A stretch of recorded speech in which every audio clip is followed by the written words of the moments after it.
தேவாலயத்துக்கு வருகிறதாலே என்ன நன்மை உண்டாகுன்னு சொன்னா, தேவாலயம் என்ன செய்யுமா? ஒரு பாவியை நீதிமானாய் மாற்றும். ஒரு வியாதிப்பட்டவனை, பார்வையற்றவனை, நடக்க முடியாதவனை அவனை என்ன செய்யுமா?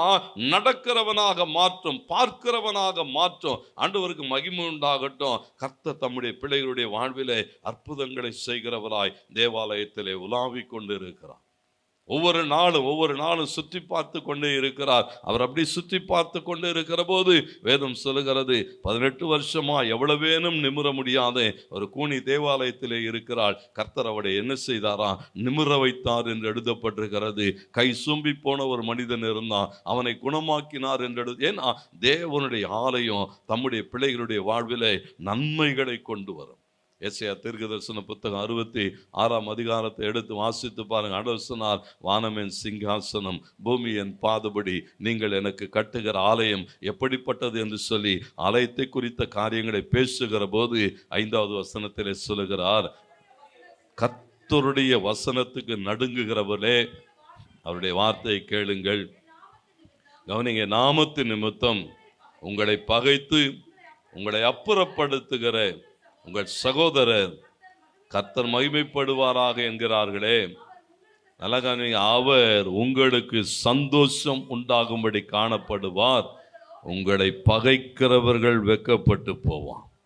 அடுத்த வசனம், 6வது வசனம், நகரத்திலிருந்து அமளியின் தேவாலயத்திலிருந்து சத்தமும் கேட்கப்படும், சத்துருக்களுக்கு சரி கட்டுகிற கர்த்தருடைய சத்தம்.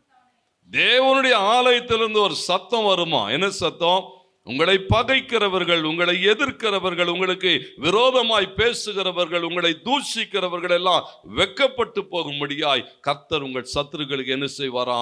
நீதியை சரி கட்டுகிற சத்தம். அது தேவனுடைய ஆலயத்திலிருந்து வரும் அப்படி சத்தம். கர்த்தர் தம்முடைய ஜனத்துக்காக பரிந்து பேசுவார், தம்முடைய ஜனத்தினுடைய வாழ்க்கையில் அற்புதங்களை செய்யத்தக்கதாக. ஏன்னா ஒவ்வொரு நாளும் ஆண்டவர் தம்முடைய பிள்ளைகளிடத்துல என்ன எதிர்பார்க்கிறார்? நான் சொல்லுகிறான், தேவனுடைய வசனத்துக்கு நடுங்குகிறவர்களே கர்த்தர் உங்களுக்காக யுத்தம் பண்ணுவார்.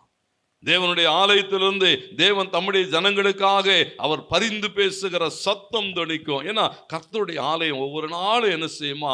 நன்மைகளை தந்து கொண்டே இருக்கும். அப்போஸ்தலர் 2ஆம் அதிகாரம் 46, 47 வசனங்கள் சொல்லுகிறது, ஆண்டவர் தம்முடைய பிள்ளைகளை தம்முடைய நன்மையினாலே நிரப்புவார்.